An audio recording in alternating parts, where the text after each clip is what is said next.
Sup, fool? What up, nerds? It's your boys. Oh, I wasn't addressing them yet. I was addressing you. Sup, fool? Oh, what's up, nerd? It's your What's boy. up, nerd? Non-plural.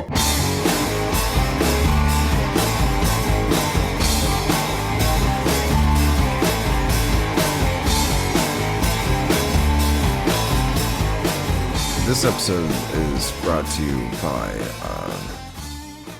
my lack of energy. That's why I'm drinking Folgers. Folgers is the coffee of choice for the cEDH. It's cheap. And I'm drinking my V8 Energy. Everyone gives me shit for drinking Folgers, and I'm like, I understand there's other coffees that taste better, but Folgers tastes fine, and it's like $10 for a giant tub. So I don't really care. Oh, yeah. And you got the Folgers in your cup. You got that whole thing. So that's like the whole reason to drink it.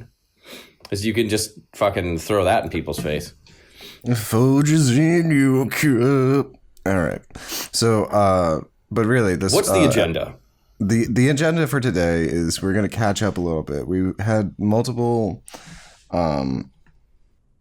episode ideas that we wanted to do, and then we got super busy and kept forgetting to record. So we're just going to jam them all into one episode and see what happens. Yeah. No, that's so the agenda, basically the reason we're combining them is none of them would have been worth a full length episode. We're going to do go over some of the Edge of Eternities cards that are cEDH playable. Spoiler, there's hardly fucking any.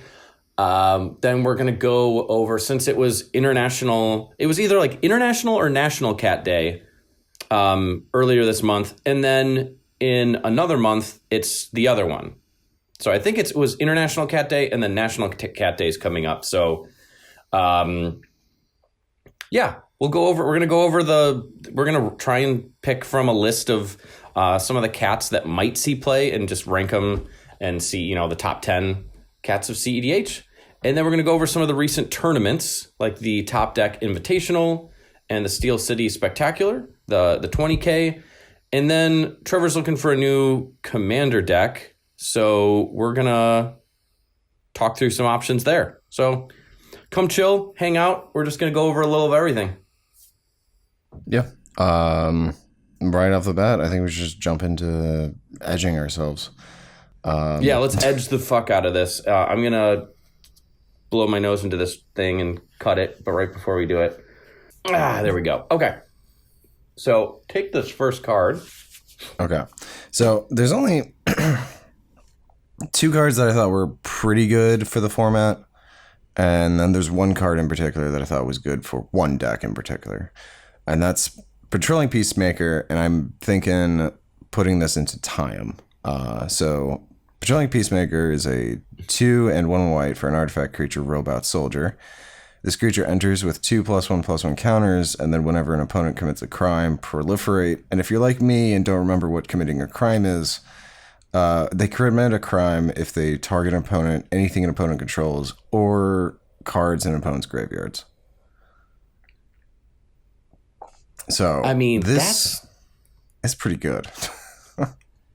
Yeah. Now, there's kind of always been like a back and forth debate on whether having a card that has a proactive result from playing it, like an ETB or something where you can activate it, or a reactive that's based on an action that an opponent takes, like Lotho or Rhystic Study, those types of cards that whenever an opponent does X.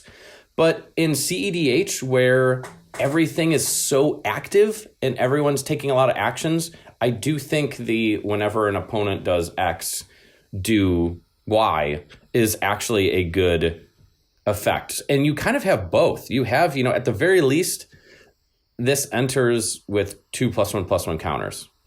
Yeah. And then you're proliferating everything.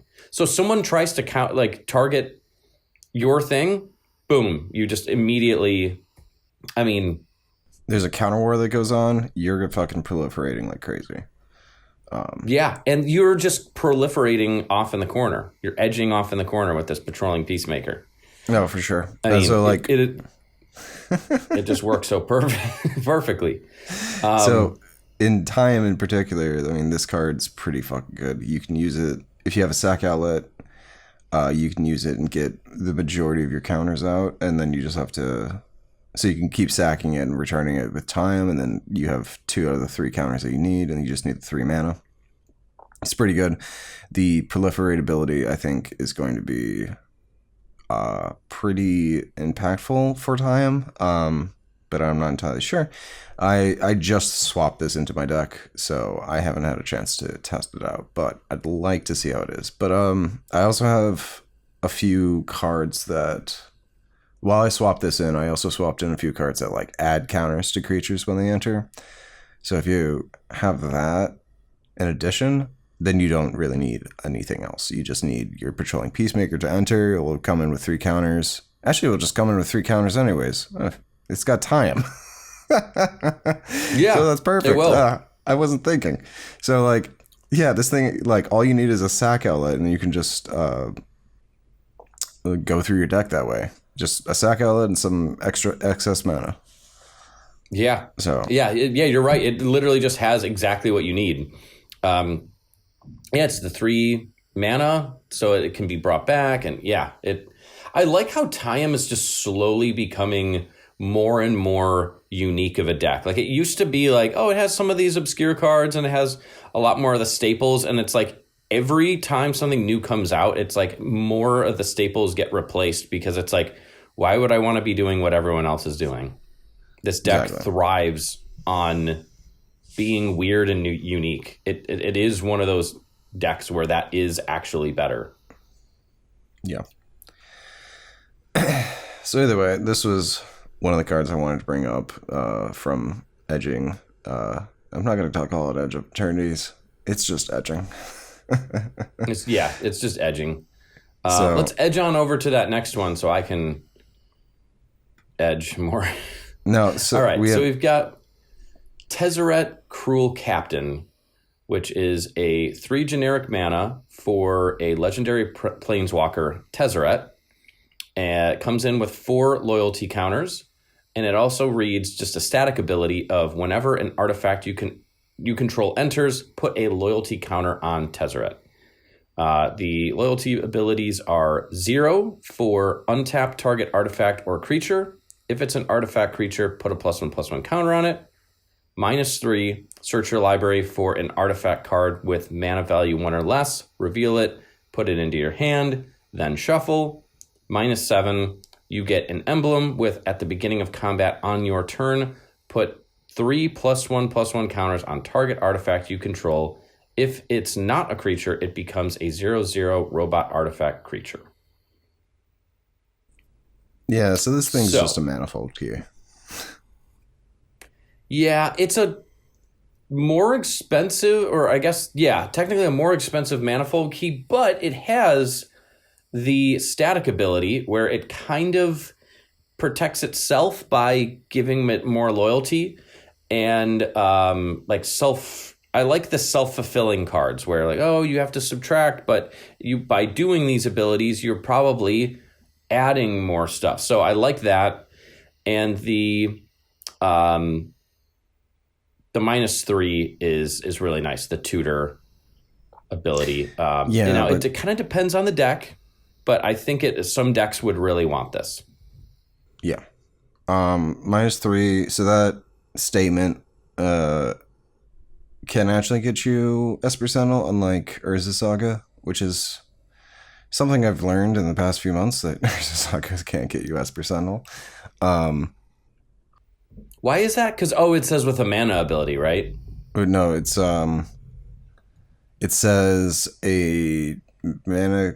It's like a card that costs 1 generic or 0. Oh, instead of mana value. Oh, that's right. So it has to be. Okay, yeah, I gotcha. Yeah. So either way, this can get you your Esper Sentinel. It can also get you your Soul Ring or your Mana Vault, and then it can get you Expedition map for Rogsai, or not Rogsai, Rogthras decks, or any any Gaia's Cradle decks really running whatever it's called, the map. I think I'm glad that thing is going and like becoming popular because like I bought a couple copies of it, so thinking that it was really good. That card is really good, but it is kind of like, I don't know if I would play this in Rogthras just to play it immediately. So pay 3 mana to search for Expedition map that costs 1, pay 2, tap it and sack it just to get Gaia's Cradle to hand. Yeah, it's 6 mana it's like investment. I think that if you have combo pieces or you're doing like the manifold key stuff, or you kind of want to be using the static ability and the 2 top abilities. The -7 I don't think you'd ever really use, but maybe. But you really have to kind of want this, like multiple abilities on this. Otherwise, it's just not worth it, in my opinion. Yeah, agreed. I mean, so the search is really nice. The untapped artifact is really nice. It's an untapped artifact or creature, which I'm not sure what creature you'd be untapping. I mean, I guess this would be good in cEDH. Oh, yeah, Bloom Tender. Yeah, untapping your Bloom Tender or your Failward Elder.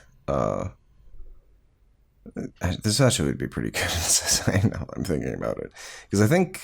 Are there any one CMC or less artifacts things that you'd want? Yeah. I mean, as for Sentinel, I mean, the things I just mentioned you do run in cEDH. So, the -7 ability, it's cute. I don't think anyone's going to fucking do that. I think that's pretty much the norm with all Planeswalkers. It's just like, yeah, who cares about its ultimate ability? You just want the, like, either one or both of the other ones. Yeah, exactly. It's just not worth trying to get it up to that to activate it. But yeah, no, I think it's really specific. People already asked me, like, dude, would you put this in Kinnan? I'm like, no, it's not going in Kinnan, unfortunately. Not even unfortunately. It's just like, nah, it's just not, it doesn't do anything in it. I want the other Tezzeret. I'm not putting this in Tivit either. Like,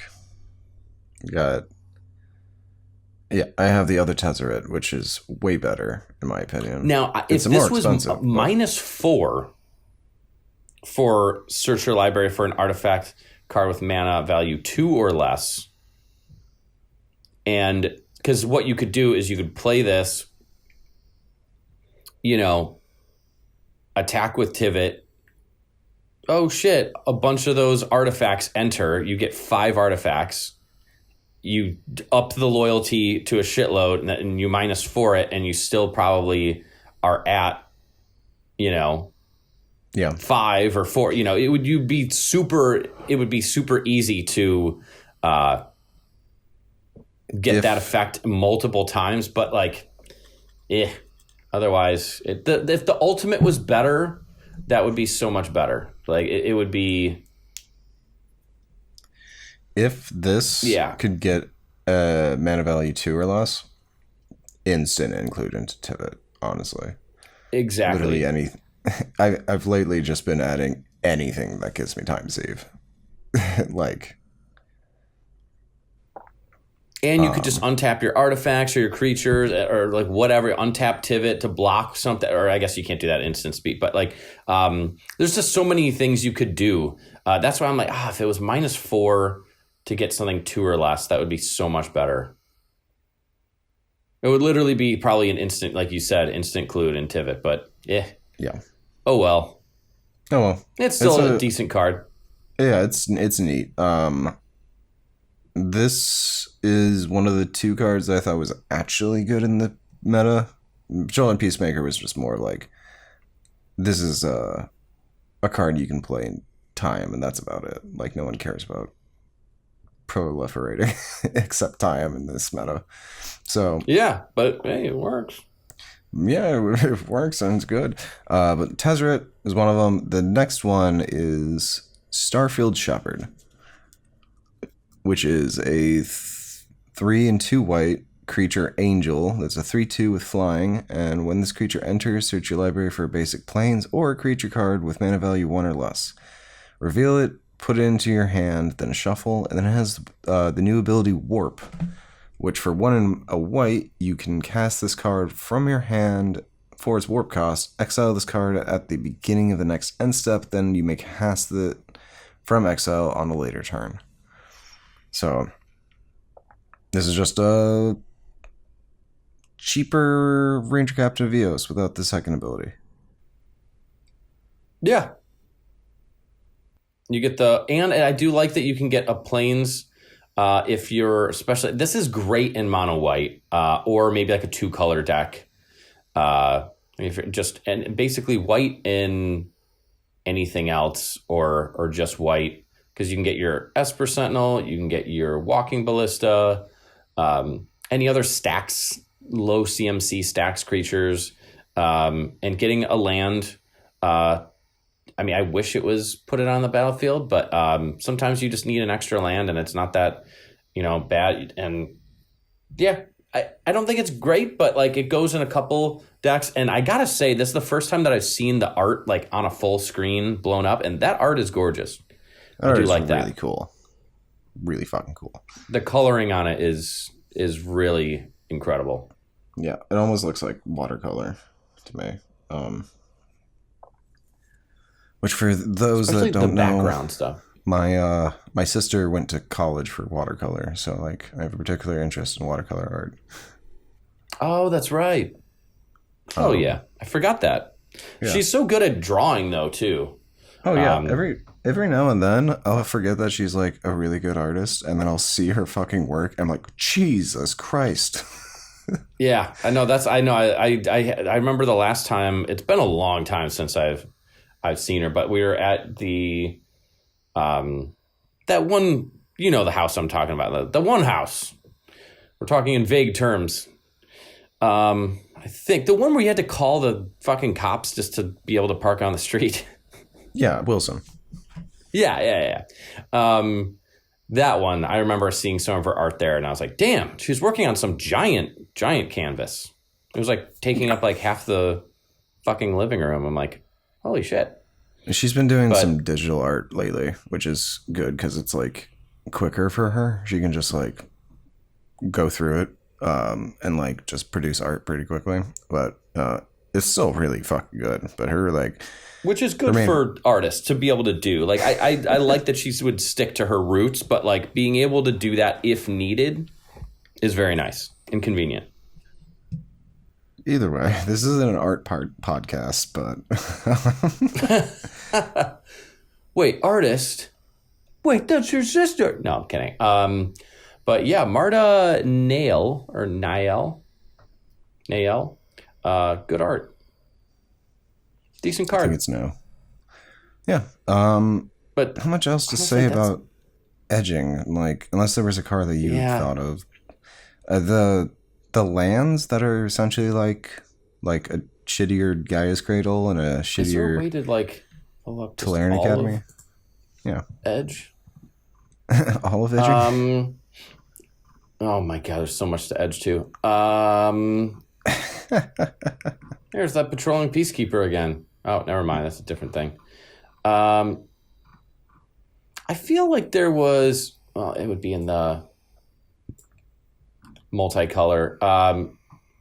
A guy at Blight, actually one of the directors, Jeremiah, was messing around. Okay, so this card is actually not terrible to Nuck. It's really not great, but one of the other directors was playing this in.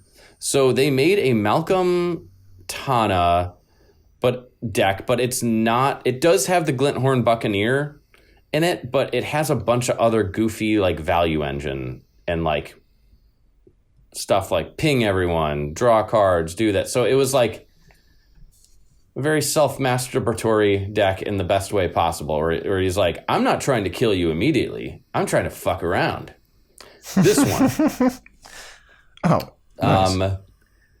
So Jeremiah built this one, and almost fucking killed us. So he put like all that. What does this do again? So when it enters, create a tap 2/2 colorless robot artifact creature for each multicolored permanent you control. So he plays like Kinnan and all these other like cheap multicolored permanents. Then you station this thing, and it's a 7/15, which is like, okay. And then you draw a shitload of cards when it attacks. But he had it where what's that ley line where everything is multicolored and it comes out in the beginning? So it's like literally every permanent is multicolored. So when he cast this initially, and then he had like Smothering Tithe. So he had a shitload of treasure tokens. He cast this and with just his lands. So then it comes in and created like 15 tapped 2/2 colorless robot. And then he gets around, he survives the turn, gets around, and then he flickers this thing. So then it enters and created like 35. Oh my God. And it was like, holy shit, like we are dead. And he killed one person with he untapped all the other ones and killed it. I forgot if I might have been able to combo off like just in time, but he had a Ristic, and there was another player with a Ristic and a Stony Silence and like something else, and I was able to get a Hullbreaker and like keep looping things and bouncing each of the Ristics, and I think I ended up winning that. But it was like if I didn't win there, it would have gone to Jeremiah, and we would have just been killed. Okay, so but via combat damage. You mentioned Stony Silence, and now I'm wondering because Station reads tap another creature you control and then colon. So I'm pretty sure. Yes, that does. You're right. It's an activated ability. Yeah. So of then an artifact. So if those robot artifacts can't. Yeah. Gotcha. Okay. Cool. Yep. Cool. So that, he wasn't able to. Well, it was already stationed, so it didn't matter. But then when it came in the next time, he didn't care. He's like, I'd rather just have, 70 power on board. Yeah, which is insane. Yeah, it was like, are you fucking kidding me? But yeah, so I just wanted to give like an honorable mention to this one just because it's cool. And yeah, I've only played against it once and it almost killed us. So, I mean, do I think it's going to be the next meta deck? No, but is it cool? Hell yeah. But yeah, I don't really think there's much else. There's those lands like this. Evendo. Walking Haven. Evendo. Oh, the card we were just talking about. We didn't even say the fucking name. Infinite. Guideline Station. Yeah. So, yeah. But then we got Evendo and Kazaron. These planet cards. Uthros. Yeah. The ones that are supposed to be like... I don't like the tapped thing. I really don't like... That's why I like people that play those surveil lands. I'm like, fucking stop. Fucking stop playing them. Every time they're always fucking shit. The only time I ever see anyone play it where it's not complete dog shit is where they have no turn one play and they play their fetch land and on the end step they do that. And it's like... I just don't think that it's like you didn't have a turn one play. That's not like a good, like, well, I could always fall back on my tapped surveil land. Like, I don't know. I just to be fair, stop playing them. I think playing at least one of them in a breach deck is pretty good. Like, but it's like one card though. It's one card. I know. If it was once a turn, like whenever this becomes tapped, surveil and lose 1 life or even lose 2 life or something like that, I'd be like, hell yeah. But it's a one-time effect and it comes in tapped. It just feels so slow. You basically would you skip a land drop for a turn to get surveil? No. I know that's like then you get the land the next turn, so that's not quite a direct comparison, but like that's what it feels like. That's what it fucking feels like. Oh, I'm sorry. I just hate those Surveil land. Like, they're great in casual, but like, holy crap, do not play them in cEDH. And then the only reason these would be even considered is the fact that it's Gaia's Cradle that comes in tapped, but it does need to be stationed. And then Uthros or Uthros or Uthros, Titanic God Core. Susser? Oh no. Susser. Susser. Either way, I don't think they're that good. Like, maybe the Wandering Minstrel wants to play these. Maybe because they come in untapped. Yeah, but then they don't do much unless they're stationed, and their station cost is 12 plus.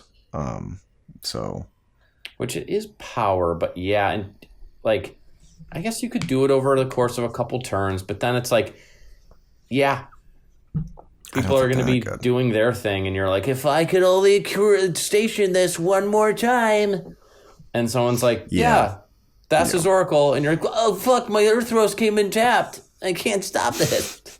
So, I'm great in casual, potentially in a few cEDH decks, but I won't even be considering them for Rogthras. Yeah, I'm not. And that's the one that's even, people are even playing that Cradle of Itlimoc or something, or Growing Rights of Itlimoc, which is basically an enchantment that turns into Gaia's Cradle. People are even playing that, and it's good. No one's playing Evendo, as far as I'm aware. Yeah. Let's stop edging, I guess. Yeah, I'm all edged out. I'm about to bust. Oh my god. This edge match. Never mind. Let's move on to our second topic for today, which is we're going to celebrate the cats of cEDH. And Ian, we both have cats. We both have cats. We're a little early and a little late because we missed International Cat Day, and National Cat Day hasn't come up yet, but who cares? Who cares? But fuck it. Let's rank these, or we could just pick out of this and do a top 10. Whatever 16? Okay, that's perfect. Looking over this, pretty good. There are some ones that are kind of like, what? And they might have some very niche applicability, but I get a notebook. I'm gonna start writing. I know, we have to write this shit down. And I'll make some sort of graphic. It'll be cheap, but it'll get the job done. It'll make sense. There's my notebook.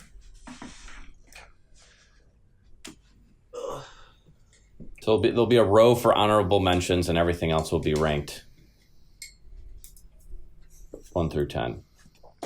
Okay, let's start at the bottom because I don't want to start with display. Yeah, let's start at the bottom. Y'shtola. So, if no one knows Y'shtola Knight's Blessed, it's from the Final Fantasy set, and it's 1 generic, 1 white, 1 blue, 1 black, legendary creature, cat warlock, 2/4, with vigilance, and at the beginning of each end step, if a player lost 4 or more life this turn, you draw a card. Whenever you cast a non-creature spell with mana value 3 or greater, Y'shtola deals 2 damage to each opponent, and you gain 2 life. So I've seen people just kind of doing some generic Esper shell type stuff with this. I don't know. Is there a combo with this where you repeatedly cast something mana value 3 or later or greater? No, because like mana value 3 or greater, you just essentially the point of this card is you just want to play at least 2 cards on your turn, and then everyone loses life, and then you get to draw an extra card. I guess now this is convoluted as shit, and I bet people don't actually do this, but you could get something like Hullbreaker Horror, generate infinite mana through your mana rocks, and then keep bouncing your... no, that wouldn't work. Then you keep bouncing something that's 3 or greater and casting it over and over again to ping everyone to death. Yeah, I guess. But if You you're can go with the Hullbreaker more. if you're doing that, you're probably in a way better position at that point. I just don't like the draw card. I'd rather play Timna Malcolm, so you can make mana and draw cards instead of just one. Yeah. I I mean, guess it's Esper each end has. step. I think. Yeah, it is, but I think Esper has better options than Y'shtola. Yeah. I've heard Y'shtola is pretty good though. As an Esper commander, it's just. But any Esper commander besides Hashdun is pretty good. Like Hashtag isn't even bad. People just build it. So my theory is that you can't just throw in a bunch of giant bombs and expect. People lean into the Hashiton stuff too much.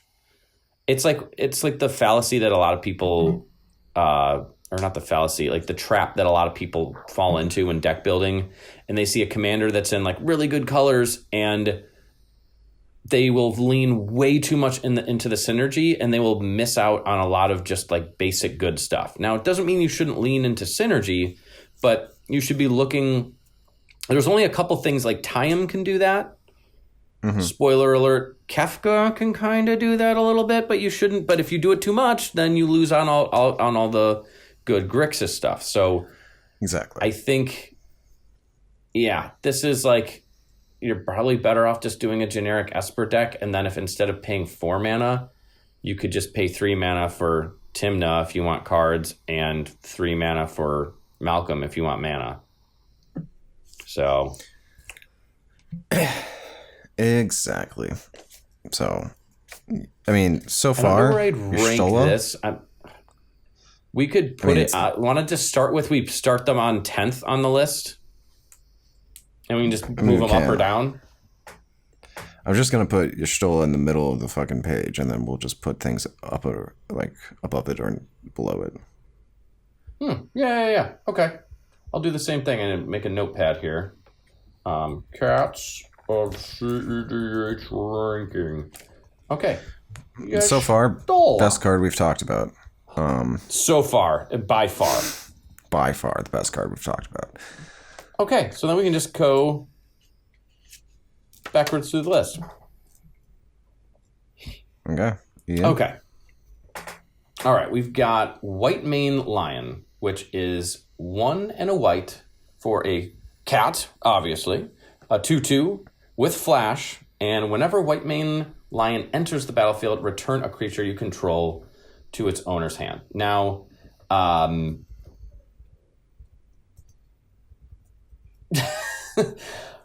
there used to be a lot more things available when Dockside was available. Yeah. But there are some combos, something like Intruder Alarm, where creatures don't untap during their controller's untap steps, but when a creature comes into play, untap all creatures. So what you could do is keep returning White Mane Lion back. That's the creature you return back to your hand, and you untap your Bloom Tender and all your mana dorks. So you could generate infinite mana that way. Yeah, because White Mane Lion can target itself. Cool. You could do something with that Rin and Siri. We were mentioned that, but when we were chatting before we started, you could combo with this and Earthcraft. Okay. Because you keep creating, it's a cat, so you keep creating dog tokens, and you can keep tapping them with Earthcraft to untap your basic lands and also make infinite mana. Cool. So it's not great, but it's like, okay, it's not nothing. I just pulled up this list here. There's also, with Delny, Streetwise Lookout, that it doubles the triggers or it triggers additional time if a creature with power 2 or less triggers. And you could have this Ultek Matterweaver, which is a human artificer. Whenever you cast a creature spell, choose one. Create a token that's a copy of target artifact token you control, infinite treasures, or create a 1/1 colorless gnome artifact creature token, infinite creatures, and then sack them all and deal damage, or swing for infinite, give them haste, or whatever. It's not great, but it's kind of like, hey, we're talking about cats here. What other options do we have? So I think on sheer principle of Y'shtola being an actual relevant commander, this has to go below it, but... Okay. Fair enough. It's the second best card we talked about today. This is at least a combo piece. But, Y'shtola, I guess, is somewhat relevant in the meta. Anyways, we'll put that underneath Y'shtola. So, white main. All right. Take care of this one. All right, we got Undergrowth Leopard. We're for 1 in green. We got a cat, obviously. 2/2 with vigilance. And then for 1, sacrifice this creature to destroy a target artifact or enchantment. I've never seen this card before, Ian. So. No, I just threw it on there because I like the ability. It's not good. Fair enough. It's not. It goes good. below. It goes below White Main Lion. There's on another the one that's similar to this, and is also cheaper and has a more relevant application. And I will. So here. This is where this card goes. It goes in Ren and Siri. If you're building a competitive Ren and Siri for some reason. Which I swear someone did, and it was like halfway decent. But let's this one's in last place. This is the worst one we've talked about today. That's the worst one so far. Okay, next. There we go. There's some cats. Now here's one that's pretty fucking good. Obviously lost a little bit of steam when Dockside was banned, because that was just if you had generated 5 or more treasures, that was infinite treasures, infinite mana. Just keep bouncing it. But there's still plenty of combos. I play this in, what is it? Selvala. Once you get, there's other things you can do, and then you can bounce anything that ETBs and destroys things. Like there's a combo with, what's the thing that's supposed to be Godzilla? The thing that's supposed to be Godzilla? Or not Godzilla, King Kong, but they didn't name it that. Because of like... I know what you're talking about. I can visualize the card in my head, but I don't know what it's called. I'll find it in a sec. But basically, if you have one of those things like Wirewood Symbiote, return Elf to its owner's hand, and you have that...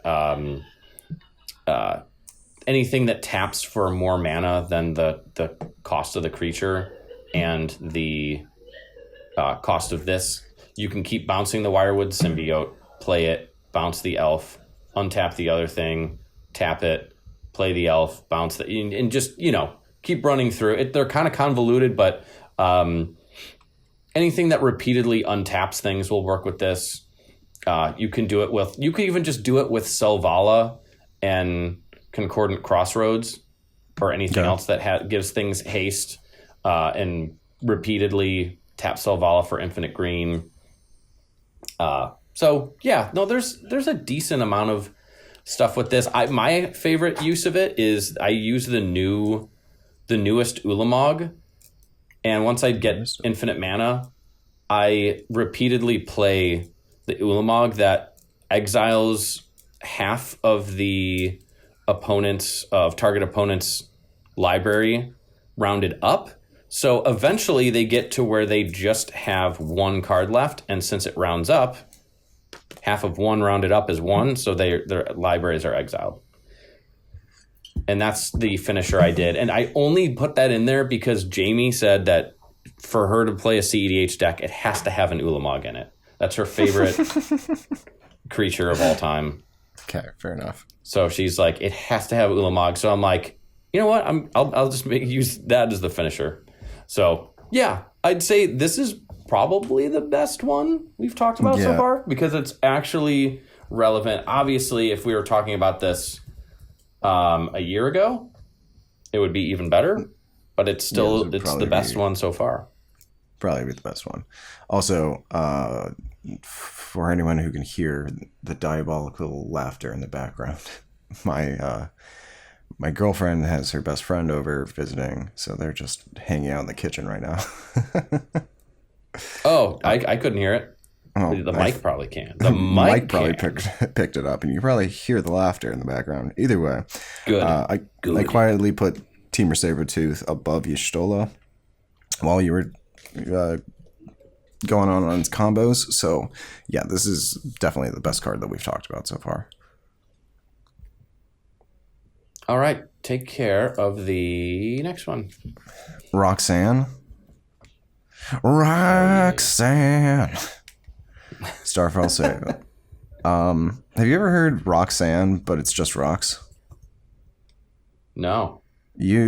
After this, you should just look that up. It's pretty funny. It's Roxanne by the Police, but they cut the audio, so it just goes rocks.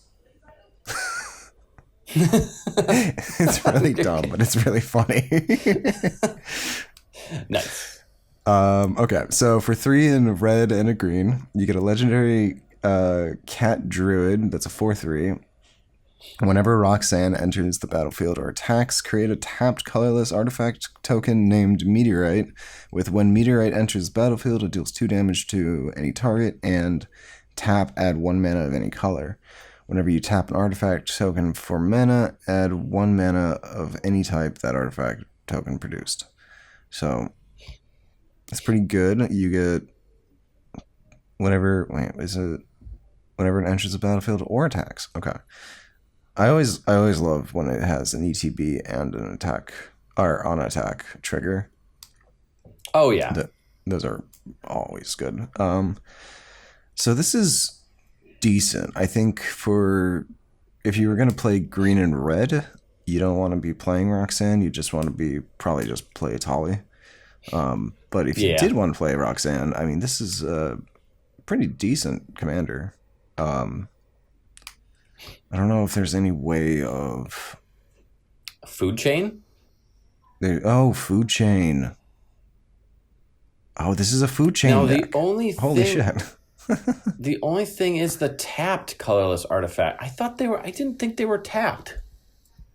Because that would be really bad if you're like, well, I have 1 billion of these and infinite fucking mana. So. Yeah, but you have food chain. It doesn't matter because then you're dealing 2 damage every time Roxanne enters. It does it. Oh, okay, never mind. The meteorite enters and deals 2 damage, and then you can tap it. Oh, so it's dealing the 2 damage. Oh, okay, yeah. Yeah, no, this is food chain for sure. Hell yeah. Okay. And then whenever you tap an artifact, add mana. So then you're just adding more mana. You're just creating rocks. You're not able to. You're creating literal rocks, and then you're not being able to tap them that turn. But they are dealing 2 damage. So with food chain, and if you have any sort of effect, like I don't know, Seedborn Muse, something like that, you have a shitload of mana. Yeah. So okay, not bad, not terrible. This is definitely better than Y'shtola. Is this better than Teamer Sabretooth? Is it better than Y'shtola? I think it's better than Y'shtola. You know what? I think, like, if we're going to put these, like, in a pod, do I think Y'shtola is more likely to win? Probably. Just because that's it's because an it's Esper deck. But Y'shtola itself, though. I see what you're saying. Yeah. I think Y'shtola itself isn't that good, whereas Roxanne is at least a combo piece with food chain. And it's a general ramp and removal, and it's like the interaction aspect. Yeah. Okay. Yeah, I mean, cool. Those meteorites can hit anything really, so you can start wiping the board if you need to. Hell yeah. Okay. Is this better than Teamer Sabretooth, though? Probably not. Probably not. Yeah, I think Teamer is much better. And even if here's the other thing with Temur Sabertooth, where it's like, there's so many other uses for it too. I didn't even read it, but it's when you pay 1 and a green, you can return another creature you control to its owner's hand. If you do, Temur Sabertooth gains indestructible until end of turn. You can block something and like that's huge and not die. You can protect other things by bouncing them. Like there's other things. It doesn't have to go infinite for it to be good. Yeah. So yeah, I think Temur's better. All right. Roxanne, pretty decent. All right. Okay. And then this is the same thing as Undergrowth Leopard, Ian. Yeah, it is. Only it has Exalted. So whenever a creature you control attacks alone, that creature gets +1/+1 till end of turn. You know what I was thinking about? So I think this one is slightly better than Undergrowth. But I don't know why it's cheaper. Well, it's actually the same because mana. Undergrowth is but it has Exalted. Just green. But it is white. First of all, and the green, cards. so I guess it's more limiting. Quasily Pride Mage. For green and white, you get a Cat Wizard. That's 2/2 with Exalted and Sacrifice. Quasily destroy target artifact and enchantment. So. I don't know. I mean, I get what you're thinking. It's better because it has Exalted, but I think it's worse because it's harder to cast. Yeah. Okay, spoiler, probably neither of those are going to be on the final list, or the top 10. I just had to include them so we had things to rank them. Let's just, I get it. Oscillate Pride Mage, hell yeah. All right, read this one, because this one's actually decent. Okay, so for 1 white, you get a cat. Just a cat. It's a 1/1. It's got first strike and lifelink, and then it has Ascend. So if you control 10 or more permanents, you get the City's Blessing for the rest of the game. And I don't remember what the City's Blessing does. That's just, you just get that. Okay, it does nothing. It's just you have the City's Blessings. It only interacts with cards that say if you have the City's Blessing. Gotcha. Which, Oscillate Pride, at the beginning of your end step, if you gained life this turn, create a 1/1 cat creature token. Then if you have the City's Blessing, for each token you create or you control that entered the battlefield this turn, create a token that's a copy of it. So this is just a way of generating a shit ton of cats. Yeah. Decent in Marnius. Very good in Marnius. For only 1 mana, it's just kind of like, well, this creates a shitload of tokens. And then you have the for each token you control to enter this turn, you could technically play it in Tivit and double up on your tokens, but it's not as good because, like, once you have Tivit out, you're probably winning or doing other things. And if you get this early game, it really does nothing. Yeah.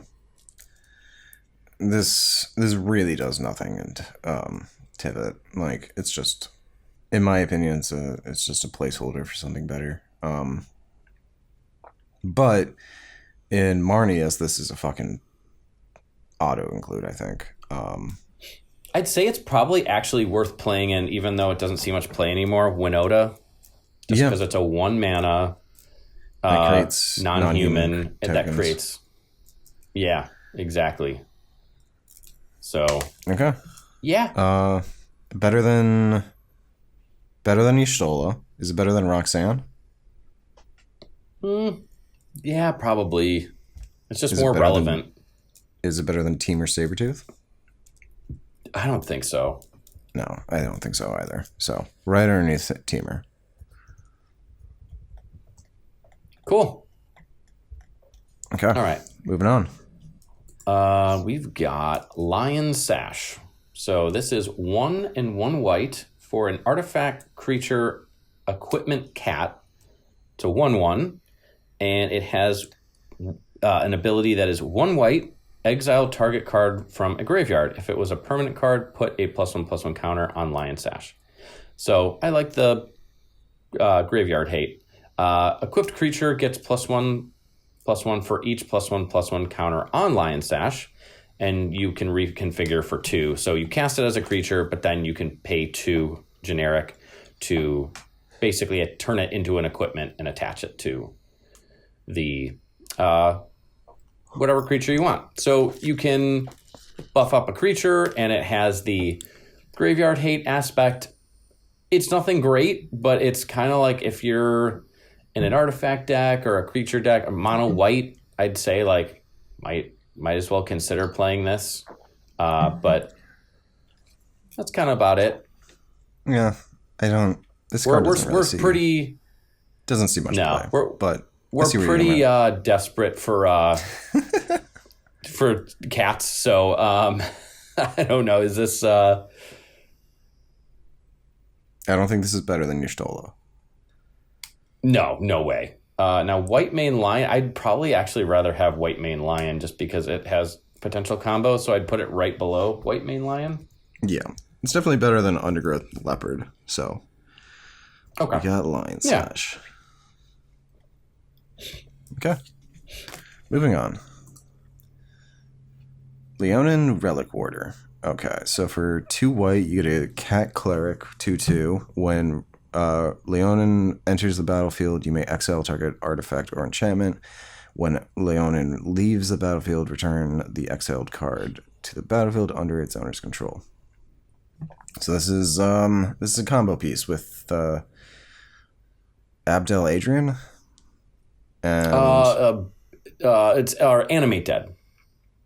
Oh, that's right. It's similar to Abdel Adrian. It's similar to Abdel Adrian. This is a combo piece with Animate Dead and Dance of the Dead and Necromancy. Yep. All those enchantment cards. So then you can infinitely flicker, or not flicker, but infinitely... it is flicker. You can infinitely return this from the graveyard by flickering Animate Dead, and then have something like... I don't know. What do you combo with this?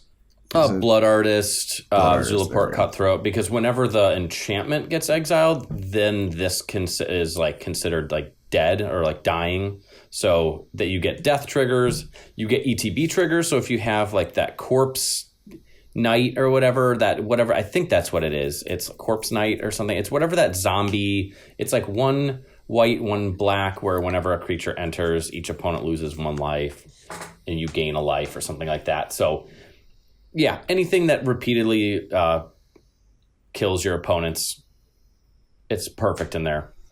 Yeah.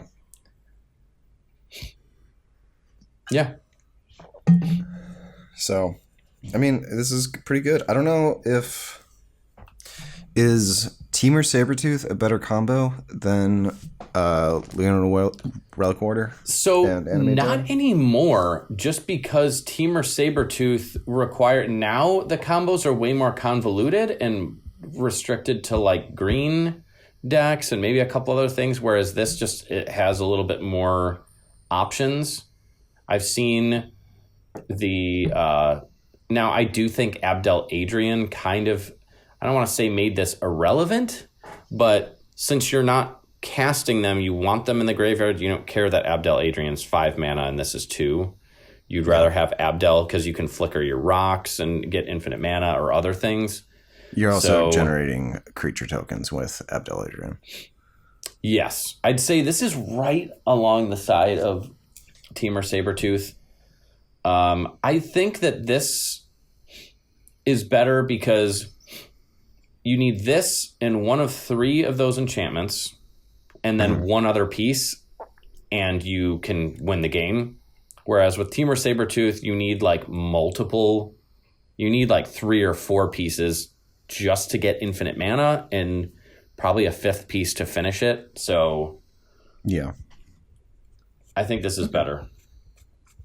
Okay. So we got... Leonin Relic Warder. Better than at the top of the list. Okay. Up next. Cutsil. Hey, we got Yeah, so we got Kutzel Malamet Exemplar, which is 1, a green and a white for a 3/3 legendary creature cat warrior. Your opponents can't cast spells during your turn. What? So yeah, this is just like a voice of victory, grand abolisher type thing. Whenever one or more creatures you control, each with power greater than its base power, deals combat damage to a player, draw a card. Yeah, that second ability is probably a little harder to trigger than you'd want, but it's actually like it might happen here and there, and it's nice that something like a Voice of Victory or whatever, or Grand Abolisher also can potentially draw you cards. It's also a 3/3, so it's a little harder to remove with like Orcish Bowmasters or things like that. Yeah, I think this immediately goes to the top of the list. I think so, probably. Too. I actually was considering making a list where this is the commander. Like a CEDH deck where this is the commander. That'd be an interesting deck. You'd have a lot of things that give things, that boost things up till end of turn, or add counters so you can draw a lot of cards, and then you just try and basically overwhelm and draw a shitload of cards. Just play a bunch of exalted creatures. Yeah. Yeah, this is pretty good. And when I was playing Blood Pod, this was a really good card because what you wanted in Blood Pod was to get something with CMC 3, so you can sacrifice it to Birthing Pod and get Felidar Guardian. And then you can start combo that way. So this was good. I played this over Grand Abolisher in that deck because I could sacrifice it and get Felidar Guardian. Oh, hell yeah. Yeah, no, that makes sense. Yeah, this is the best one we've seen so far. It has the most irrelevant effect, which is the silence type effect, which is very common nowadays, and it's very powerful. And then the added benefit of, drawing a card once in a while. Yeah. Yeah. You attack with an Orcish Orc army, boom, draw a card. You attack with something that has Exalted, and, you're playing Ignoble Hierarch or Noble Hierarch, boom, draw a card. You've got a lot of stuff. So, yeah. Best one so far. Best card so far. Let's move on. We got Jetmir, Nexus of Revels. For 1 red, green, and white, you get a Cat Demon, legendary creature. That's a 5/4. Creatures you control get +1/+0, and have Vigilance as long as you control 3 or more creatures. Creatures you control get +1/+1, and have Trample as long as you control 6 or more creatures. And creatures you control have +1/+0, and have Double Strike as long as you control 9 or more creatures. Now, we did a little deck tech on Jetmir a while ago. But... So we might be a little biased. I am a little biased. I don't think Jetmir's that good. No, I think it was funny. The first time I played it, I played against... You were playing Tivit. Andrew was playing Tatiova. And Stocko was playing... Talion? Talion? Yeah, Talion. And I think I ended up winning, but it was that was the 3-hour game. 3-hour game. Yeah. Yeah, that was recorded it, miserable. and then we were like, no, we're not going to post this. This was just for fun, though. I think it was actually over 3 hours. It was like 3 hours, 15 minutes. And we're like, dude, this is... Yeah, there's no way. People kept trying to win, and everyone kept stopping them, and everyone was just like, just let the game and end. I had deafening silence, and I just was able to keep swinging. I didn't even swing. That's the other thing that you don't think of, because you're like, oh my God, they're going to have this big board, and you do end up having a big board, but because they get +1/+0, you have like an Esper Sentinel that's like 2/1. or even a 3-1, and you're like, well, I don't want to lose my Esper Sentinel, and I don't want to like lose any of this other shit. So you end up just never swinging. Like, it's just not. Yeah. It's like you want to play this now. I think I was playing it wrong. I think what you want to do is build up a lot of stacks pieces, then play this where it's like, oh shit, everything has +3, +0, trample, and double strike, like where you kind of do an alpha strike at the end. But I don't know. I don't think it's that good. It's harder because it's like, do I think that this effect is better than like Y'shtola or Roxanne? Like maybe, but I think the deck ends up playing worse than them. Okay. Yeah, I would agree. So where do you put it? Do you put it below Y'shtola? I think Y'shtola having the card draw makes it better. Is it better than White Mane Lion though? Yeah. Yeah? Okay. So it's right between Y'shtola and Jetmir. White Mane Lion. Yeah. Okay. Cool. I'm glad we were fair with this. And we were like, we might be biased. And you're like, I don't think it's good. And I'm like, yeah. It's fun, though. It is an interesting deck. It's just like the way Actually, I wouldn't even say it's fun. I can't even say that it's that fun. Yeah, like it's a very hard stacks deck. And I love me some stacks, but at the same time, I don't like playing 3-hour games. So no, that was horrible. And I think I tried playing it one more other time, and it was like it didn't do as good, and it also dragged out the game. And it was like, this is ended up not being as fun as you'd think. You don't get to actually attack. It's not like Winota where you're like attack. That's what I thought I was gonna. I'm like, this is gonna be Winota with green. Nope, it's not. It's not. Although I played Winota in the deck, and that was the best fucking card by far. It worked so well. Then I just realized, like, I just would rather be playing Winota right now. Yeah, just remove green and play Winota. Yeah. Okay. All right. Moving on. We had Fleetfoot Panther.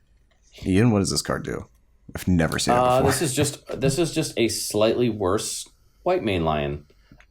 It's one green and a white for a 3/4 cat with flash. When it enters the battlefield, return a green or white creature you control to its owner's hand. So you can still infinitely flicker this one or keep, returning it and casting it. And I forgot the combo I mentioned already, but if you have, it doesn't work with Delny because it's not power 2 or less.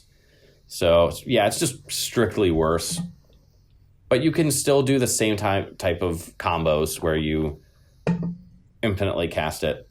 So yeah, I'll say it's worse than White Mane Lion and kind of move on.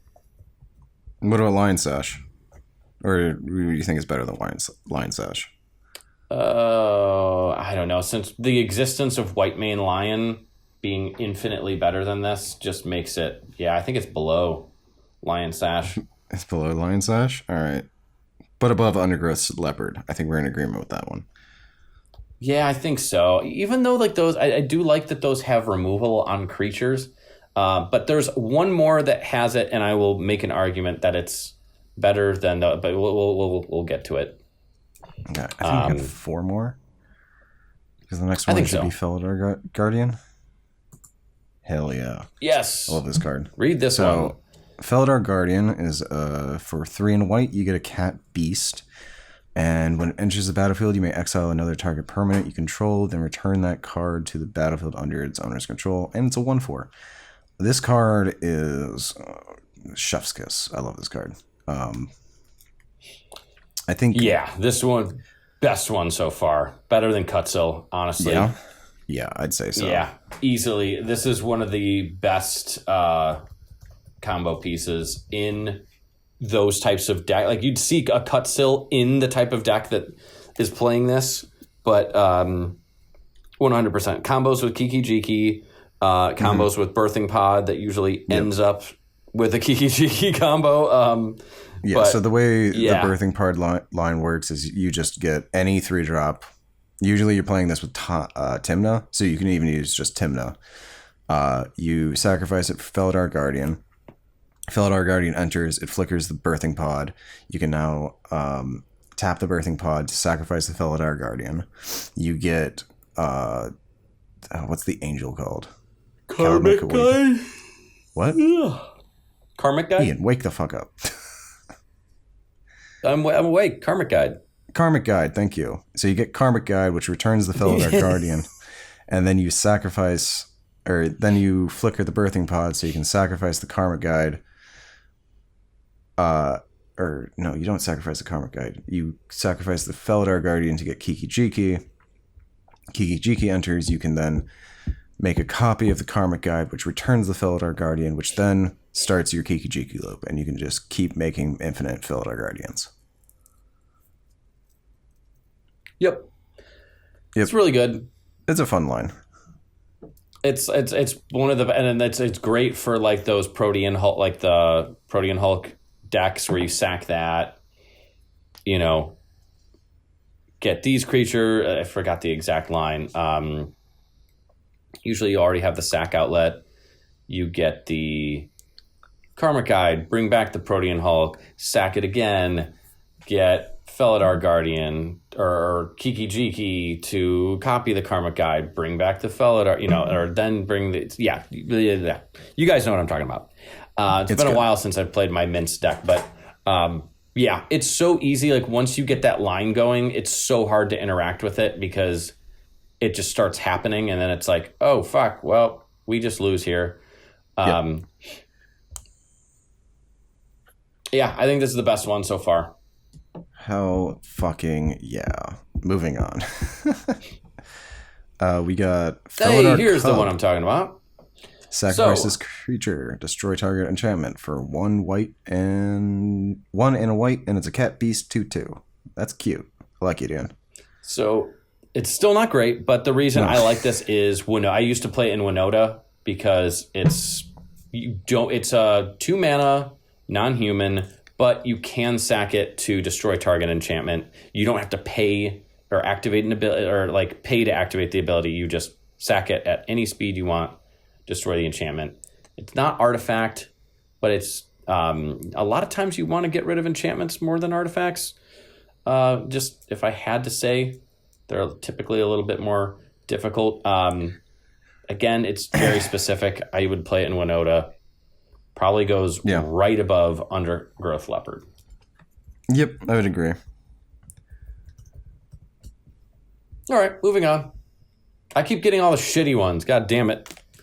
That's well. Actually, I did get to read. You get to read the best ones, so don't worry. So do enduring, I? Yes, enduring curiosity. So this is for 2 and 2 blue. You get an enchantment creature, Cat Glimmer, that has flash. It's a 4/3. When a creature you control deals combat damage to a player, draw a card. When Enduring Curiosity dies, if it was a creature returned to the battlefield under your summoner's control, it's an enchantment. This card's real good in standard, because like especially it's also if you're really good in casual. It's really good in casual as well.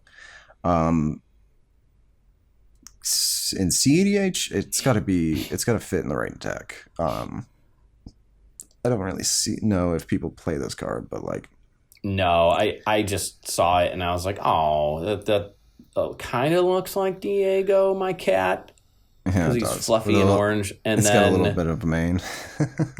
Yeah, and I'm like, I do like that whenever you deal combat damage to a player, draw a card. And that's for each creature. So if you deal a shit, with multiple creatures, or it's not just one per opponent, you can draw a lot. But yeah, this is very much a casual card. I just wanted to include it. I'd say it's the best of the things that it's right on that line where it's like it's not really cEDH, but so I don't know, maybe below White Mane Lion, but above Lion Sash. Yep, I was gonna say that's probably like the best spot for just because it's like you can use it to like draw cards in like if you wanted to in that type of deck, but like White Mane Lion and above is actually like you can combo with it and you can use it. So yep. And I think that's it, right? No, Ian, we have the best cat of cEDH. Yeah, I had this on when I was making this list. I had it at the top. It's hard. It's impossible not to. We've got Displacer Kitten. It is 3 in a blue for a 2/2 cat beast, and it has the ability Avoidance. Whenever you cast a non-creature spell, exile up to one target non-land permanent you control, then return that card to the battlefield under its owner's control. Yeah, this is fantastic. And it's a black cat. So easy to trigger. So it looks like Faye. Fluffy, cute cat. And it is so damn good. It's so easy to trigger this. Yeah. Like, it is just so easy. Like, just any rock. Of course, it combos with Teferi, 3 fairy, Time Raveler, I think that's the one. Teferi Time Raveler. And any mana rock that goes positive, you can draw your whole deck and make him infinite mana. Super easy to do that. And then... Super easy. Obviously, when Dockside was around, it was really good. Because you could just keep, like, anything you casted up to create 5 more mana or however many. But there's still got some other quirky combos that you can do. Like, yeah. I just found this one. I just pulled it up to be like, hey, what other things there are? Displacer Kitten, Sensei's Divining Top, and Reality Chip. Oh, yeah. Interesting. Oh, because you can keep flickering it and then drawing it and putting it on top. And then as long as it... How do you play the top card, though, for free? I thought it was Reality Chip. Yeah, but you have to still cast it from the top of your library. Let me see. Okay, so it says... Reality Chip is attached to a creature you control. Activate Sensei's Divining Top's second ability, tapping it, causing you to draw a card and put it on the top. Activate the mana-producing artifact or creature. Oh, so you need to have some sort of... Oh, and you keep... Okay, so you need to have... It didn't mention that in this. You'd need to have some sort of like... So like a Soul Ring. So you tap that, cast the Sensei's Divining Top from the top of your library, Displacer Kitten, triggers, blinking the Soul Ring or whatever. Okay, it didn't have that in the list, but yeah. So, I mean, obviously you'd never really use that. You'd probably just use the Teferi and any mana positive rock. But even just for straight up value, this card is great. And spoiler alert, this is going to be one of the best cards in potentially one of the decks that you're looking at to build. Potentially. Which is good, because I love Displacer Kitten. It looks like my cat, Faye, so... Oh, I know, dude. I threw it in Rogthras, and I'm like, holy shit! Why wasn't this in here before? Because there's so many creatures that are worth bouncing. It's like, I can bounce my Spellseeker. I can bounce my Eternal Witness. Bring this back. Tap this. Get infinite mana. You know, it's just so easy to just start shitting out wins. All right, so we have our top 10 list. Our first honorable mention is going to be Enduring Curiosity. So that was the best of the worst cards. And then number 10, we've got White Mane Lion. Number 9, we've got Jetmir. Number 8, we've got Y'shtola. 7 is Roxanne. Number 6 is Ocelot Pride. Number 5, we got Temur Sabertooth. Number 4, we got Leonin Relic Warder. Then we've got Cutzilla number 3, Felidar Guardian at number 2, and our best cat of cEDH is Displacer Kitten, which I don't think anyone's going to be surprised about. No, I think that's... I'm going to see... Let me pull up the list that I had on my own. And yeah, it was Displacer, Felidar, Cutzil, Leonin, Ocelot, Jetmir, Temur. Why did I put Temur solo? Maybe because there was basically the exact same thing, but I'd put Temur way lower. I'm not sure why. I don't know. But whatever. All right.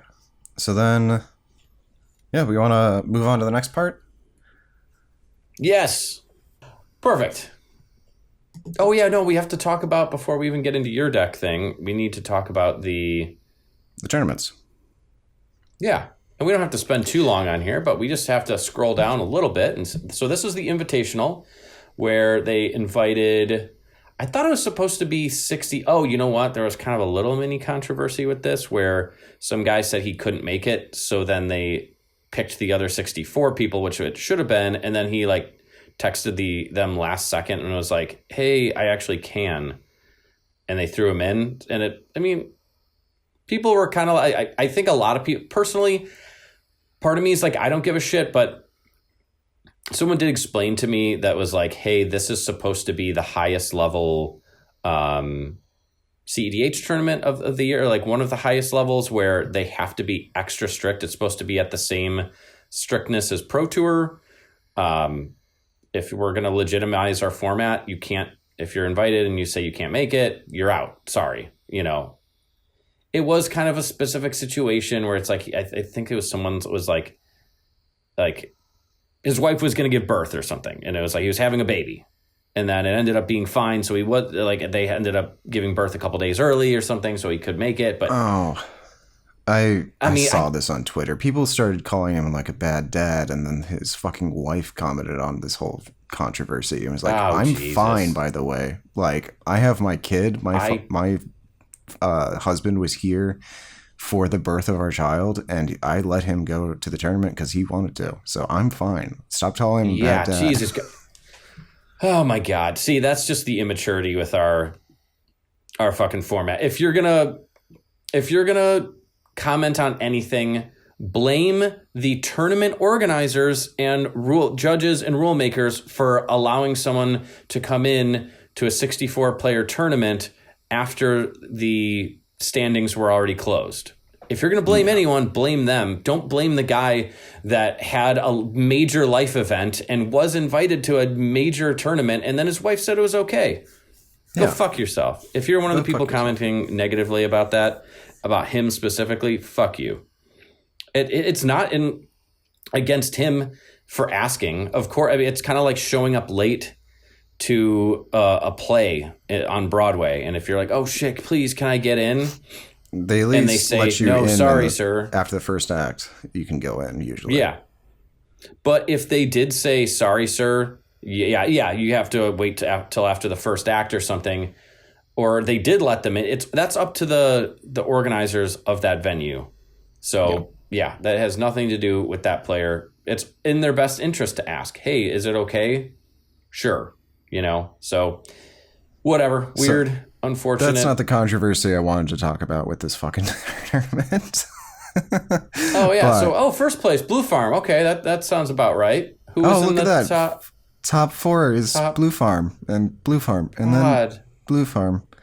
And then if you want to know, look, more Blue Farm. There's a Sisse and a Tim Thrasios in a Blue Farm and a Blue Farm and a Magda and a Blue Farm, and so let's go to the meta breakdown of this. It's fucking ridiculous. Top cuts. So the top 16, like the top pod was all Blue Farm, and then the top 16, 50% of them were Blue Farm, and then out of this, just so stupid. It's so fucking ridiculous. And then out of the 65 players that were in this fucking tournament, 30%, so 19 of them were fucking Blue Farm. And go down a little bit. So, and then 2 TNTs, 2 Sisses, 1 Rogthras, 1 Kinnan, 1 Magda. Any other top cuts? And 1 and a Natali. Those are the top cuts. Yikes.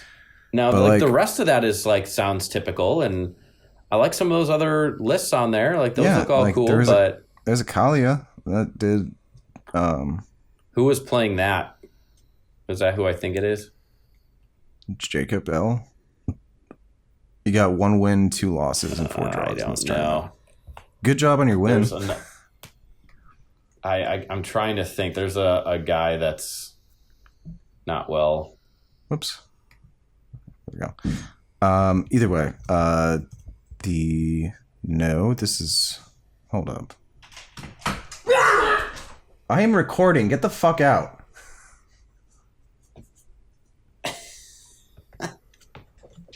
No, look.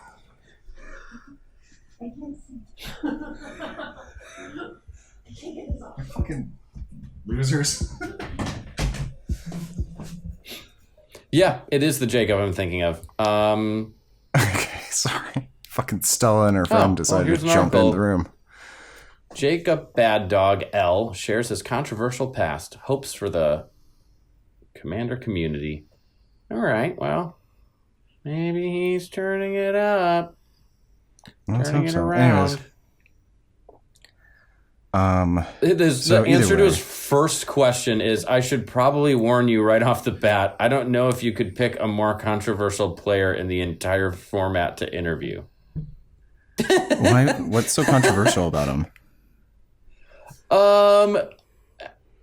I just remember people released a tournament behavior and behavior towards other players.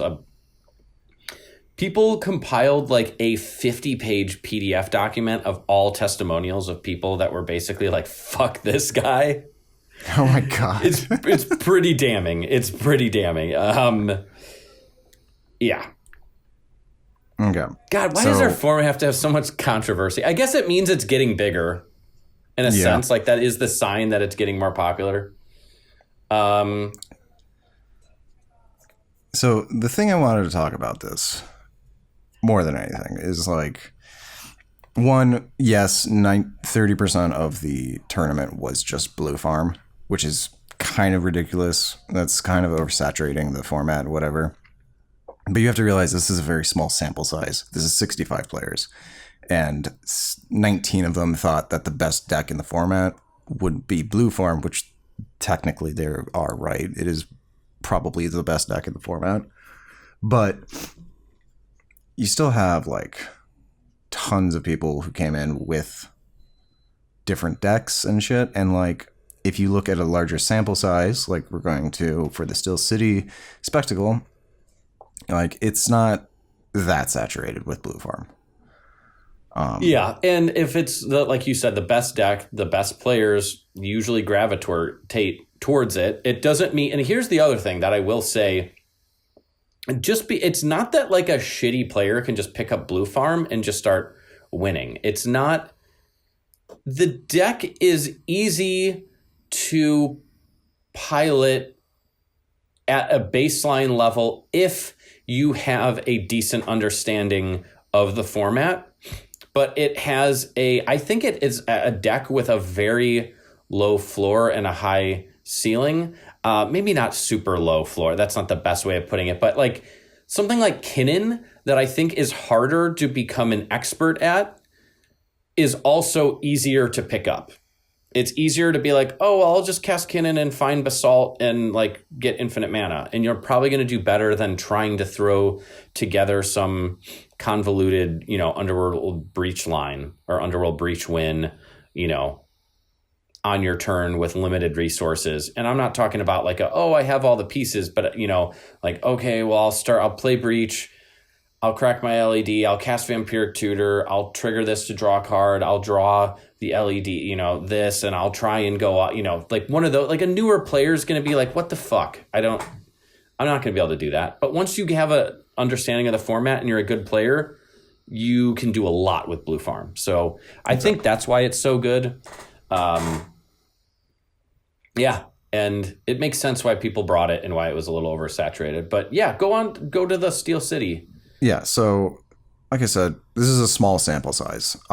You get a much larger sample size. We have a 500 plus player tournament. And we have in the top pod, we have Atali, we have Lotho, which is pretty interesting, Rogsai, and Rocco. So no blue farm in the top pod, which is nice. Is there blue farm in? There is. Okay, so there's 4 blue farms in the top 16. Which is still ridiculous. Oh, somebody brought a fucking Ezio. Hell yeah. Ezio Auditore. That's awesome. So like that's dope. And a Tali one. This is This is a better representation of our meta, I think, because Let's go to meta At breakdown. least overall. So 73 entries in a 500-person tournament. That's like, I think I said it was about 12 or 13% of the tournament, which is a lot better than the 30% from the invitational.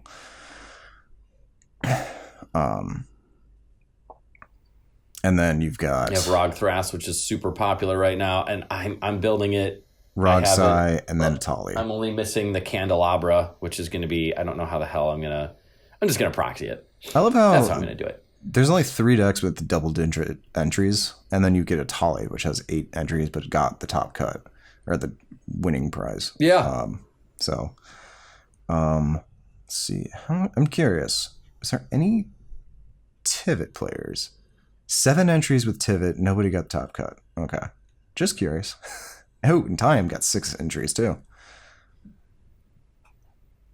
Go back to the standings, actually. I'm curious because apparently this was the one that was up in Pittsburgh, right?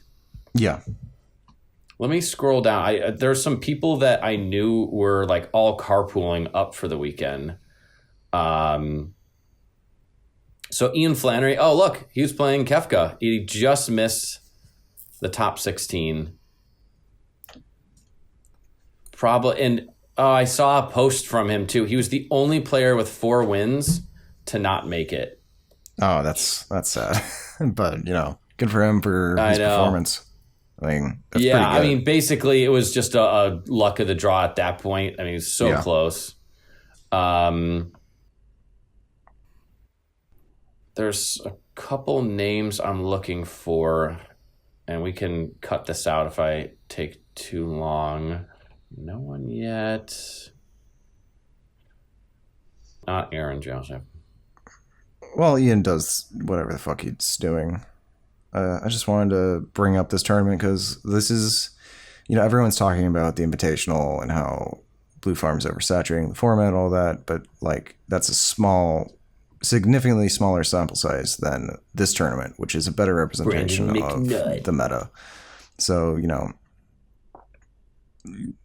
one thing, if you're listening to this and you don't know, I like to play Pokemon competitively too. And one thing I don't like about that is the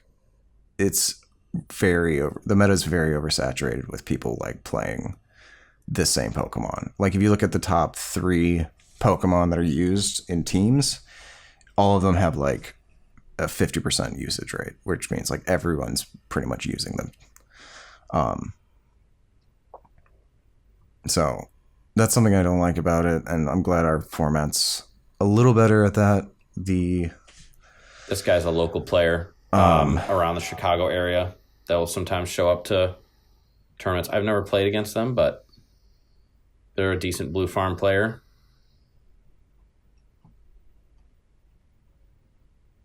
But yeah, I think we can move on. There wasn't really much else I wanted to say. I just wanted to bring up these 2 tournaments because they're very interesting.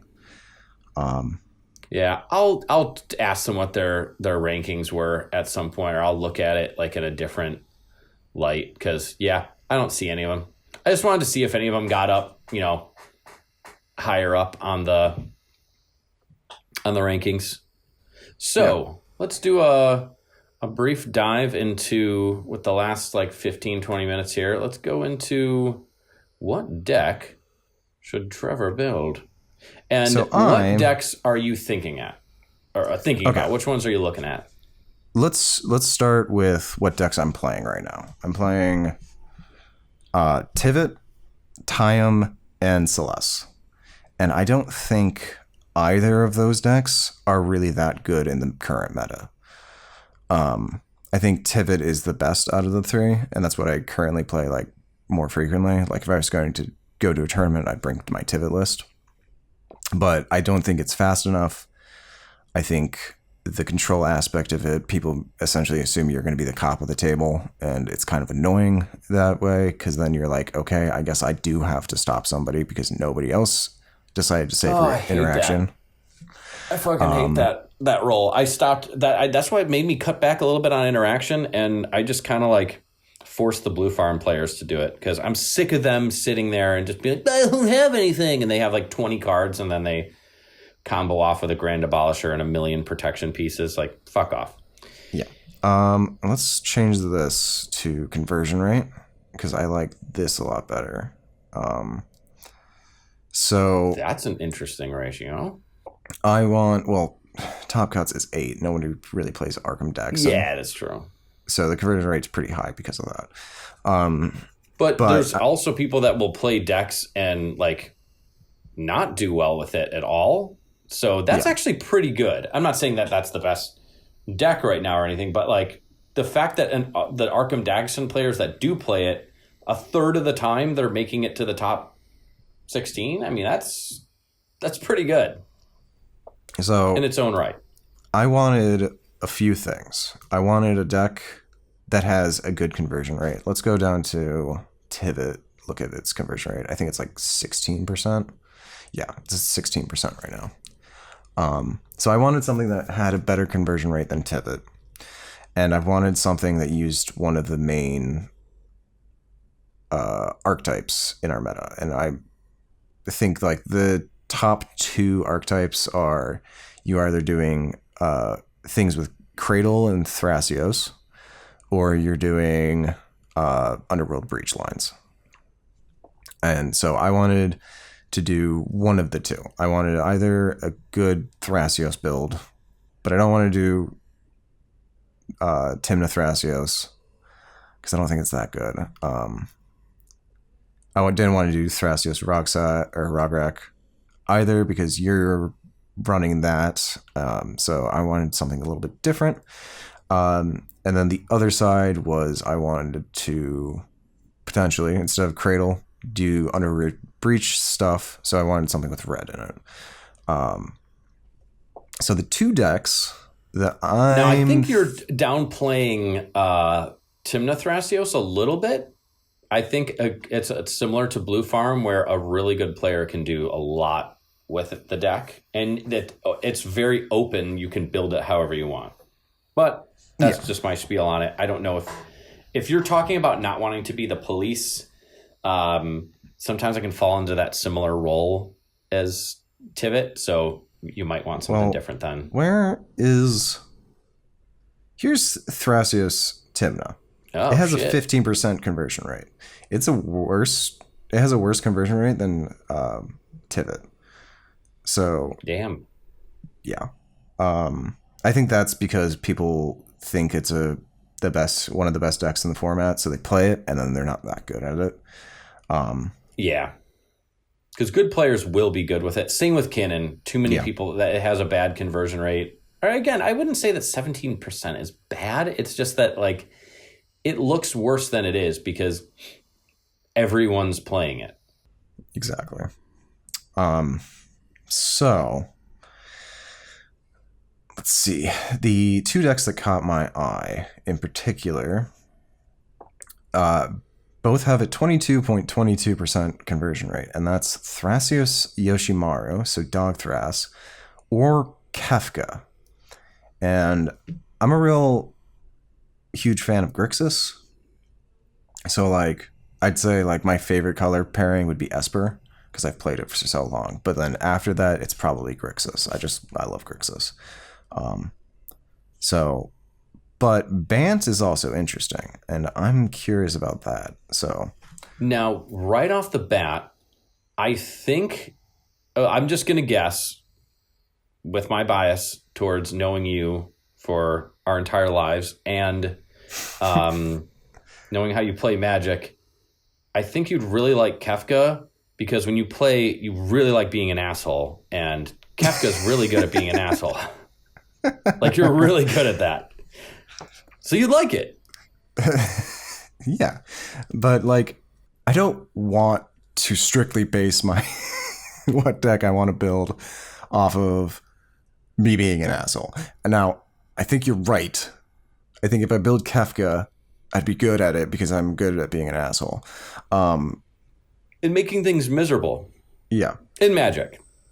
Just to put that caveat. One thing I particularly like about Kefka, because you were mentioning that, like, I brought this up to you through text messages, like, earlier this week. And you brought up the fact that somebody was playing Kefka and they had like Displacer Kitten out, and it was literally like they were just able to, whenever anybody played anything, they were able to counter it and then flicker their Kefka, so then everyone discarded a card, and then eventually nobody had a hand, or everyone was hellbent, and they were the only person playing Magic at that point, which I think is pretty good. I mean, if you're going to be a controlling person, I think the best way to do it is control the amount of cards someone can have in their hand, because then they're not able to play. And it's not the type of deck where it's like, oh yeah, now I've locked everyone out, but I'm in white and blue, so I have to like, find some weird combo, and it's harder to close the game. You're in Grixis. You have a million ways of ending the game that are the best in the format. So people will make the argument of, someone was saying like, well, you don't want everyone to get rid of their cards because then you don't get to draw cards with Kefka's ability. And it's like, I don't give a shit. No one has a fucking hand. And I have an entire thing. No one can do anything. They say that, but at the same time, like, you're going to be drawing at least one card because you're discarding something. And if nobody has a hand, then you don't have to worry about them. Yeah, exactly. You're still drawing. And then you can have play Ristic and Mystic and Ad Nauseam and whatever the fuck you want. Like, there's no shortage of card draw. They were discarding down to hand size every turn, and we were eventually hellbent. Yeah. They originally started building it like a month ago when Final Fantasy came out and stuff, and they're like, they just like couldn't put it to. They're like, man, I feel like some games are good. They would win like once in a while, but they're like, man, I just feel like something's missing with this deck. And then they came back with some changes, and they leaned more into the actual. And let's actually, while we're talking about Kefka, we can go over to Thrasios in a moment. Let's look at this first player. Actually, let's look at Ian's deck. Yeah, fuck it. He's a great deck builder.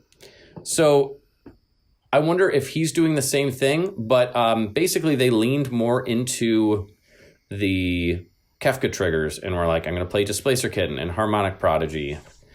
And Flesh Duplicate and Phantasmal Image. And have it as a copy and dies to the legendary rule. And you can have Birgi, and this definitely looks like... I like the include of Polywog Prodigy, because like if you have Polywog out and you are literally trying to just keep flickering or bringing in Kefka, you're going to get that Evolve trigger a lot. That's pretty cool. Birgi, you're going to get it multiple times before... you stop, and then at that point, they're going to be more clones. Talion, I do like that. It's got Beseech. Diabolic Intent, Beseech.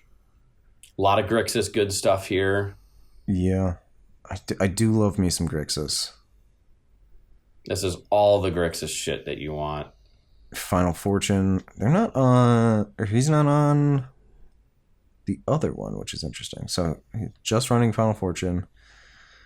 Well, that's the only instant speed one, so I think that makes sense. And then Ad Naus, and of course... Defense Grid. Okay. Glasses of Urza. Look, of course Ian's playing that. He talks about how much he loves that card all the time.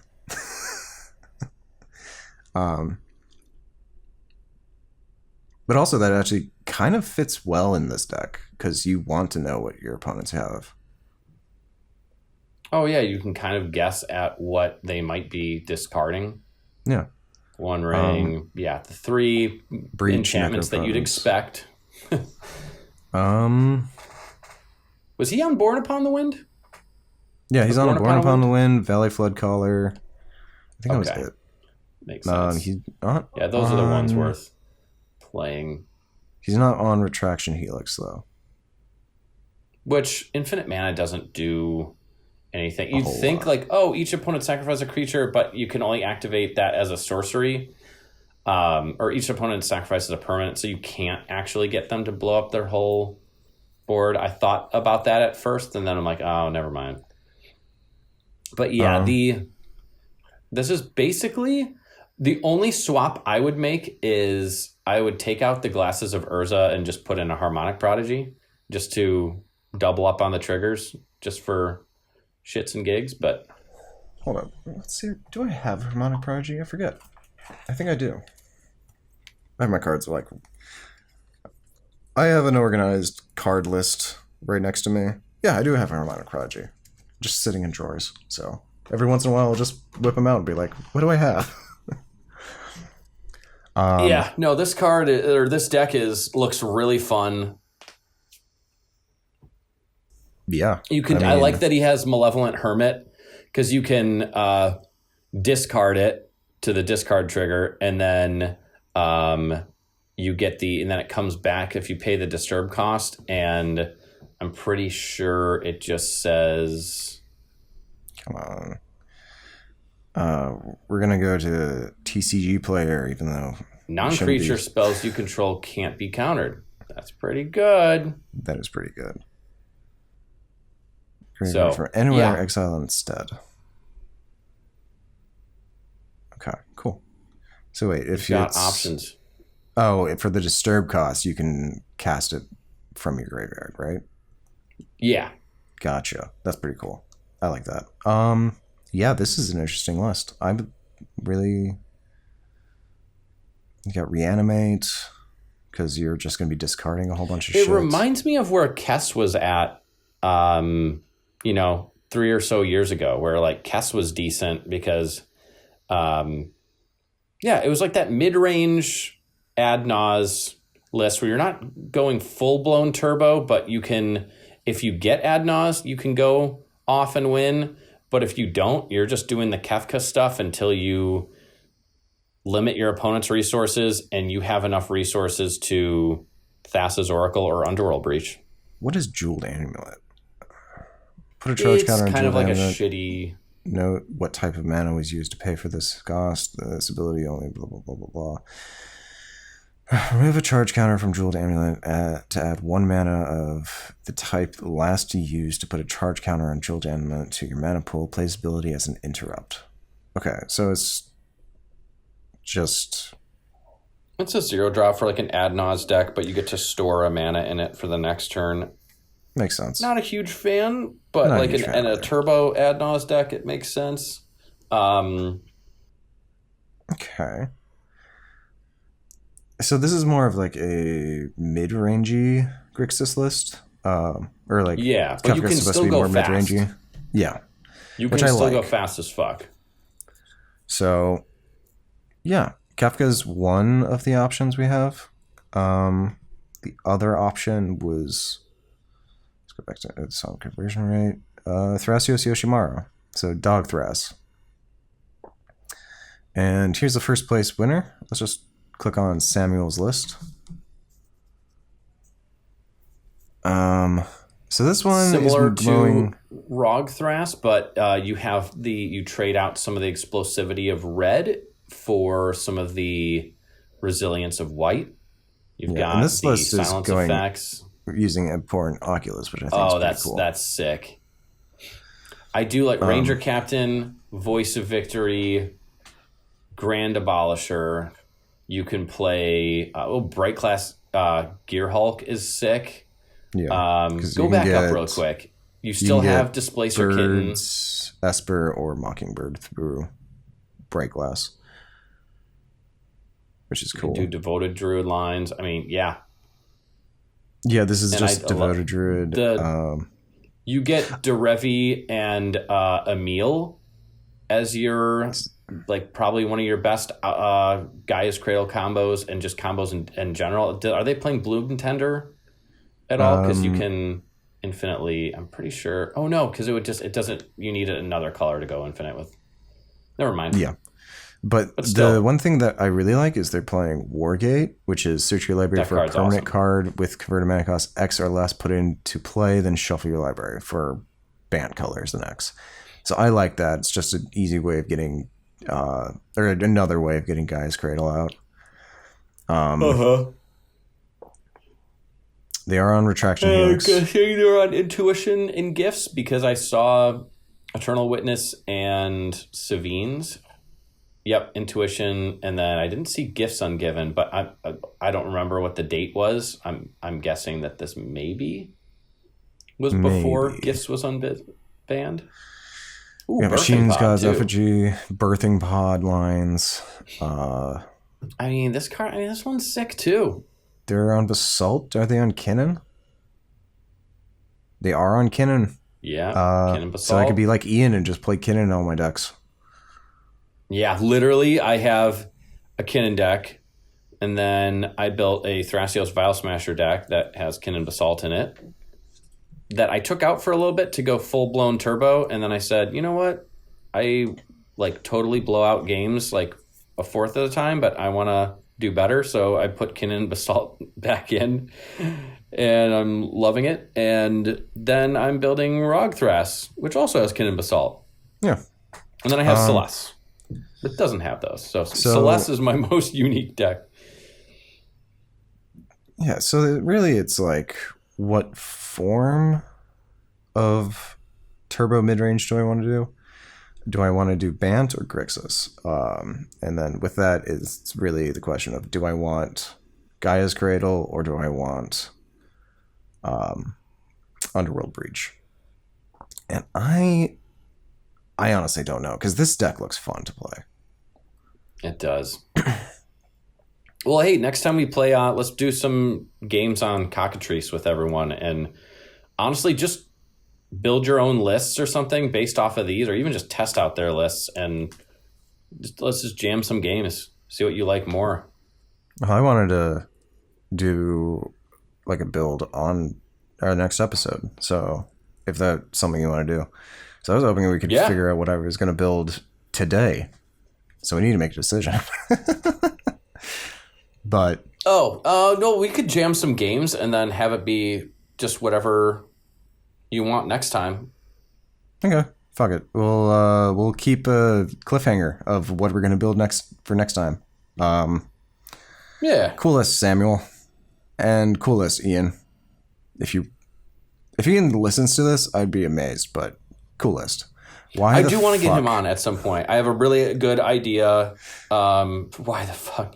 I do have a good idea for getting comedian on the podcast. Yeah.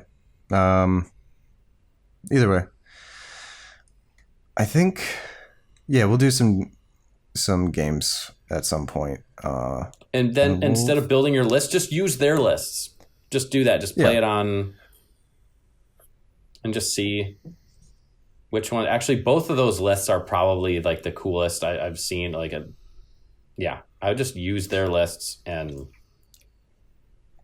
then we can to test it. We can test it. All right, that's all we wanted to talk about today. I know that was like a lot, but there were some stuff that we wanted to discuss earlier this month, and we weren't able to do it. And I'm assuming this episode is going to come out in September. So, yes, for sure. Unfortunately, that's fine. We'll get back into the swing of things once we're able to record more. And I've got some new. Yeah, work has been. I try to, and I'll probably cut this out. Well, it's no one from work listens to my podcast. On slower days, I'll edit it at work sometimes, but it has not been slow lately. So I do not get to edit my podcast, unfortunately.